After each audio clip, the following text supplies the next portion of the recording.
ಮೊದಲನೇದಾಗಿ ಅವರು ನಮಗೆ ನೋಟಿಸೇ ಕೊಟ್ಟಿಲ್ಲ. ಬಂದು ನೋಟಿಸ್ ಕೊಡಬೇಕಾಗಿತ್ತು. ಕಳ್ಳರಂಗೆ ಬಂದು ರಾತ್ರಿ ಬಂದು ಅಲ್ಲಿ ನಮ್ಮ ಇದಕ್ಕೆ ಬಾಗಿಲಿಗೆ ಅಂಟಿಸಿ ಹೋಗಿದ್ದಾರೆ. ಅದು ನಾವು ಕೊಡಗಿನಲ್ಲಿ ಕಾರ್ಯಕ್ರಮಕ್ಕೆ ಹೋಗಿದ್ದೀವಿ. ವಾಪಸ್ ಬಂದಾಗ 3 ಗಂಟೆ ಅಲ್ಲಿ ಅಂಟಿಸಿದ್ರು. ಅದು ನಮ್ಗೆ ಗೊತ್ತಿಲ್ಲ. ಈಗ ಟ್ರಸ್ಟಿಗಳಾದವರು ನಮ್ಮ ಹತ್ತಿರ ಬಂದು ಕೊಡಬೇಕಲ್ವಾ? ಹಾಂ, ಇಷ್ಟೊಂದು ತರಾತುರಿ ಮಾಡೋ ಅವಶ್ಯಕತೆ ಇತ್ತು. ಹಾಗಾಗಿ ಸ್ವಾಮೀಜಿಯವ್ರಿಗೆ ಭಾಳ ಇಂಪಾರ್ಟೆಂಟು ಏನು, ಕಚ್ಚೆ ಕೈ ಬಾಯಿ ಗಚ್ಚಿರಬೇಕು. ಅದ್ರಲ್ಲಿ ನಾವು ಭಾಳ ಗಚ್ಚಿದ್ದೇವೆ.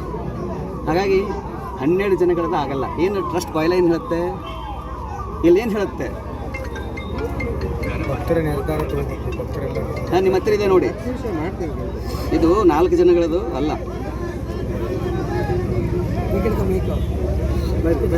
ಸರ್, ಅವರು ಟ್ರಸ್ಟ್ ಸುಪ್ರೀಂ ಆಗಿರೋದ್ರಿಂದ ನಾವು ಅವ್ರು ಸ್ವಾಮೀಜಿ ಊಟ ಪದಚ್ಯುತಿ ಮಾಡಿದ್ದೇವೆ ಅಂತ ಹೇಳ್ತಾ ಇದ್ದಾರೆ. ಸಮಾಜ ಸುಪ್ರೀಂ.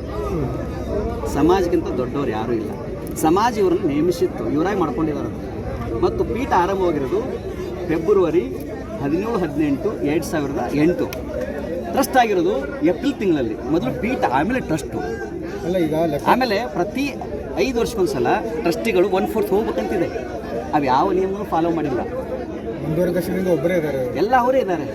ಮತ್ತು ಅವರೆಲ್ಲ ಸಂಬಂಧಿಕರಿದ್ದಾರೆ. ಅವ್ರ ಆಸ್ತಿ ಪಾಸ್ತಿಗಳ ತಮ್ಮ ಸ್ವಂತ ಹೆಸರು ಮಾಡ್ಕೊಂಡಿದ್ದಾರೆ. ಮಠದ ಆಸ್ತಿ ಪಾಸ್ತಿಗಳಿದಾವಲ್ಲ, ಅನೇಕ ಆಸ್ತಿ ಪಾಸ್ತಿಗಳು ಅವ್ರು ತಮ್ಮ ಸ್ವಂತ ಹೆಸರು ಮಾಡ್ಕೊಂಡಿದ್ದಾರೆ. ಶಿಕ್ಷಣ ಸಂಸ್ಥೆಗಳು ಇವಾಗ ನೋಡಿ, ಸಿಂಪಲ್ ಆಗಿ ದಾವಣಗೆರೆಯಲ್ಲಿ ಪ್ರಧಾನ ಧರ್ಮರ್ಷಿ 23 ವರ್ಷದಿಂದ ಅವರೇ ಅಧ್ಯಕ್ಷರಿದ್ದಾರೆ. ಹಾಂ, 23 ವರ್ಷದಲ್ಲಿ ಮತ್ತೊಬ್ಬ ಯುವ ನಾಯಕ ಹುಟ್ಟಲಿಲ್ವಾ ಸಮಾಜದಲ್ಲಿ? ಮತ್ತೊಬ್ಬರು ಜಿಲ್ಲಾಧ್ಯಕ್ಷರು ಬರಲಿಲ್ವಾ? ಹಗ್ರಿ ಬೊಮ್ಮಳೆ ನಮ್ಮದು ಶಾಖಾ ಮಠ ಇದೆ, ಅದು ತಮ್ಮ ಸ್ವಂತ ಪ್ರಾಪರ್ಟಿ ಮಾಡ್ಕೊಂಡಿದ್ದಾರೆ. ಅಷ್ಟೇ ಅಲ್ಲ, ಟ್ರಸ್ಟ್ ಏನು ಹೇಳುತ್ತೆ, ಮಠದಲ್ಲಿ ಶಿಕ್ಷಣ ಸಂಸ್ಥೆಗಳು ಇರಬೇಕು ಅಂತ ಹೇಳಿ. ಒಂದು ಕಡೆ ಶಿಕ್ಷಣ ಸಂಸ್ಥೆಗಳು ಇರಬೇಕು ಅಂತ ಹೇಳ್ತಾರೆ, ಇನ್ನೊಂದು ಹರ ಎಜುಕೇಷನ್ ಟ್ರಸ್ಟ್ ಮಾಡ್ಕೊಂಡಿದ್ದಾರೆ.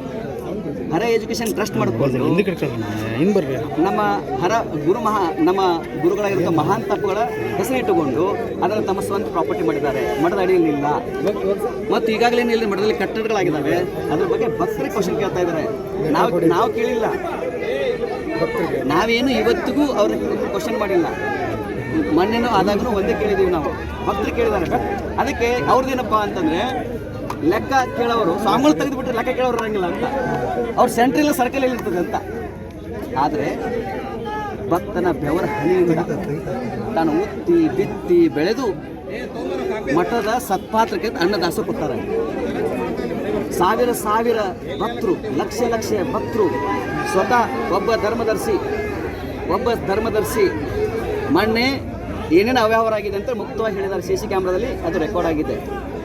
49 ನಿಮಿಷಗಳ ಕಾಲ ಮಠದಲ್ಲಿ ಆರಂಭದಲ್ಲಿ ಕೀಟ ಲ್ಲಿ ಎಷ್ಟು ಕೋಟಿ ಬಂತು, ಅದ್ರಲ್ಲಿ ಎಷ್ಟು ಅವ್ಯವಹಾರ ಆಯಿತು, ಎಷ್ಟು ತಿಂದವ್ರು ಯಾರು ಅಂತ ಹೇಳಿದರು. ಸರ್ಕಾರದ 10 ಕೋಟಿ ರೂಪಾಯಿ 10 ಕೋಟಿ ರೂಪಾಯಿ ಬಂದರು. 1 ಕೋಟಿ 10 ಕೋಟಿ ಒಂದ್ಸಲ, 1 ಕೋಟಿ ಒಂದ್ಸಲ, ಅವೆಲ್ಲ ಸಿಗುತ್ತೆ ಡಾಕ್ಯುಮೆಂಟ್ರಿ. ಆ 10 ಕೋಟಿ ಹಣದಲ್ಲಿ ಎಷ್ಟು ಅವ್ಯವಹಾರ ಆಗಿದೆ ಅಂತೇಳಿ ಅವರೇ ಹೇಳಿದ್ದಾರೆ. ಯಾರು ಹೇಳಿದ್ದಾರೆ? ಒಬ್ಬ ಟ್ರಸ್ಟಿ ಹೇಳಿದ್ದಾರೆ, ನಾವು ಹೇಳಿಲ್ಲ. ಆ ಟ್ರಸ್ಟಿಗಳು ಹೇಳಿದ ಮೇಲೆ ಅವ್ರದ್ದೆಲ್ಲ ಬಯಲಾಗುತ್ತೆ ಅಂತೇಳಿ ಮಾಡಿದ್ರು. ಆ CC DVR ಕತ್ಕೊಂಡು ಹೋಗ್ಬಿಟ್ರು. DVR ಕತ್ಕೊಂಡ್ರೆ ಇವತ್ತು ಮಟ್ಟಕ್ಕೆ ಬಂದಾರೆ. ಅವ್ರ ಮೇಲೆ ಕೇಸ್ ಆಗಿದೆ.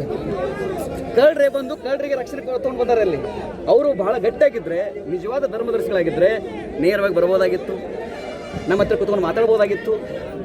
ಕಳ್ಳರಾಗಿ ಬಂದು ಪ್ರೊಟೆಕ್ಷನ್ ಬಂದು ಅಂದರೆ ಇದರಲ್ಲಿ ನೀವು ತಿಳ್ಕೊಬೇಕು, ನಾನು ಪ್ರೊಟೆಕ್ಷನ್ ತೊಗೊಂಡಿದ್ದೀನ, ಇಷ್ಟು ಜನಗಳ ಮಾಧ್ಯಮಕ್ಕೆ ನಾನು ಪ್ರೊಟೆಕ್ಷನ್ ಕೇಳಿಲ್ಲ.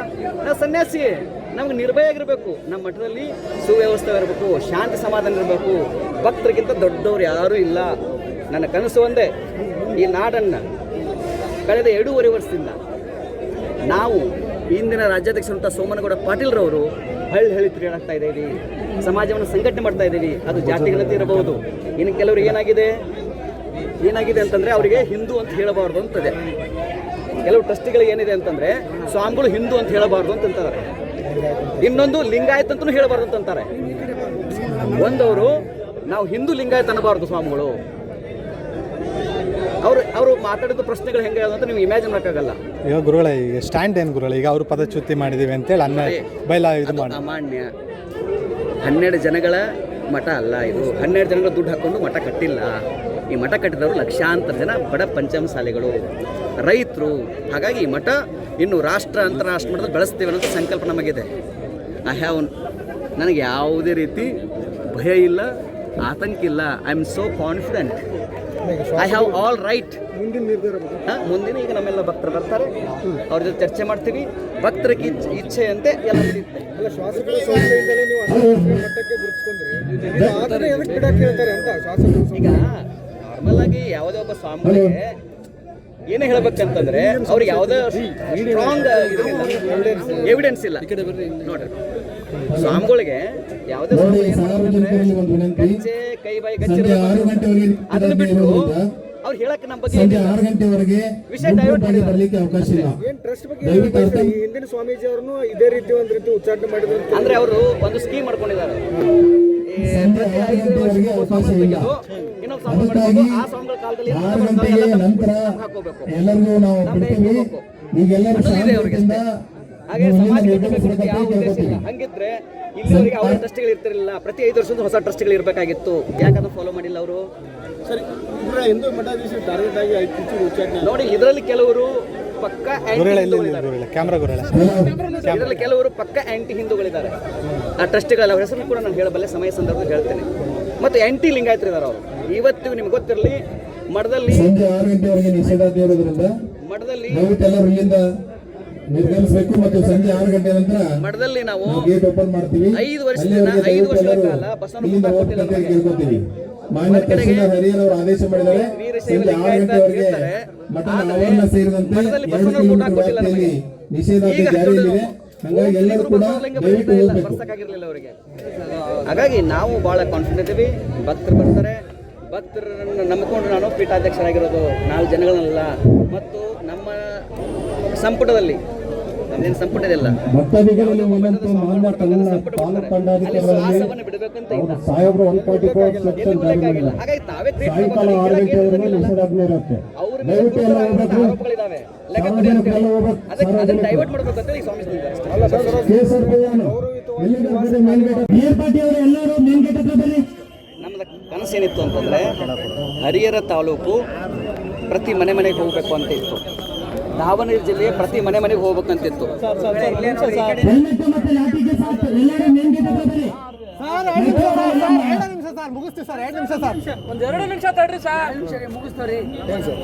ನಾವು ಪೀಠಕ್ಕೆ 2018 ಬಂದ ಮೇಲೆ ನಮ್ಮನ್ನು ವ್ಯವಸ್ಥಿತವಾಗಿ ಹರಿಹರ ತಾಲೂಕು ದಾವಣಗೆರೆ ಜಿಲ್ಲೆಗೆ ಯಾವುದೇ ಭಕ್ತರ ಮನೆಗೆ ಹೋಗೋದಂಗೆ ನೋಡ್ಕೊಂಡಿದ್ದಾರೆ. ಹರಿಹರ ತಾಲೂಕು ಮತ್ತು ಮನೆ ಗೆದ್ದು ಮಾರು ಗೆಲ್ಲಬೇಕಲ್ವಾ, ನಮ್ಮನ್ನು ವ್ಯವಸ್ಥಿತವಾಗಿ ಮನೆಯೇ ಗೆಲ್ಲದಂಗೆ ನೋಡ್ಕೊಂಡಿದ್ದಾರೆ.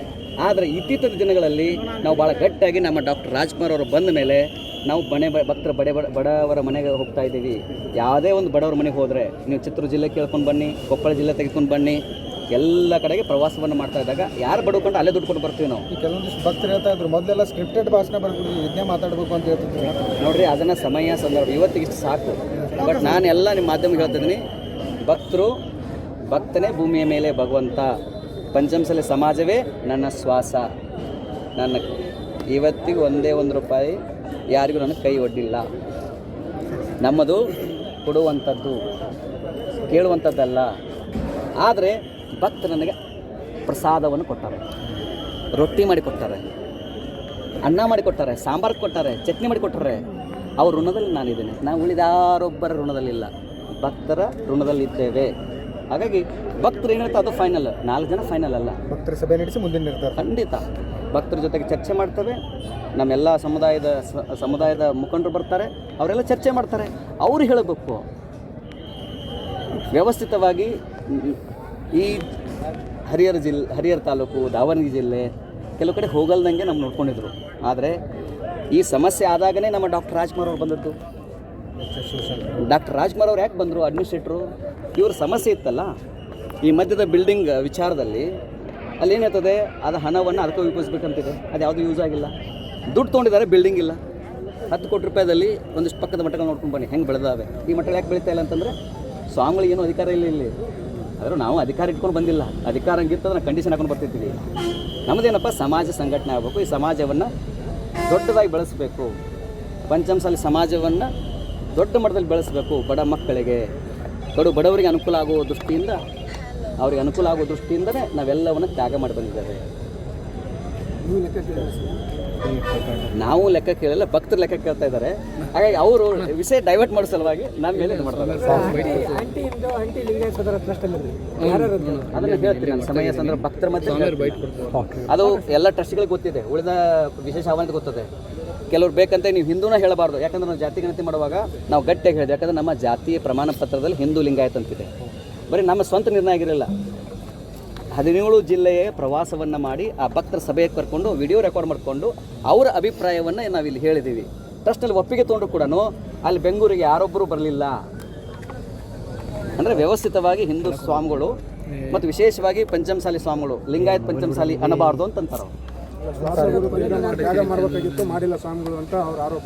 ನೋಡ್ರಿ, ಫುಲ್ ನೆಪ ಏನಾದರೂ ಹೇಳಕ್ಕೆ ಬೇಕಲ್ಲ ಅವರಿಗೆ, ಹೇಳಕ್ಕೇನಿಲ್ಲ, ಹಾಗಾಗಿ ಮಾಡ್ತಿದ್ದಾರೆ. ಯಾರು ಕೊನೆ ಸಮಾಜಕ್ಕೆ ನಿರ್ಧಾರ ಮಾಡ್ತಾರೆ.